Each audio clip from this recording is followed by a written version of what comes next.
قال الإمام علي عليه السلام: إن الدنيا كالحية مسها لين وفي جوفها السم يهوى إليها الجاهل الغافل ويحذرها العاقل الفطن। इमाम अली अलैहिस्सलाम ने फरमाया, दुनिया सांप की तरह है कि उसका छूना तो नर्मो मुलायम है, मगर उसके अंदर जहर मिला है। बेखबर नादान उसका आशिक हो जाता है, मगर होशमंद आकिल उससे डरता है।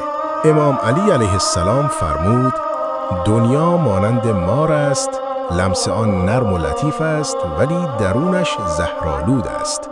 نادان بیخبر آن را دوست می‌دارد اما عاقل هوشیار از آن می‌ترسد. عجب اشترک و شارک اجرا جزیل. लाइक करें, शेयर करें, सब्सक्राइब करें, बहुत सवाब कमाएं। लाइक कौन, इश्तराक बिगजार, सब्सक्राइब कौन, सवाब बेबार।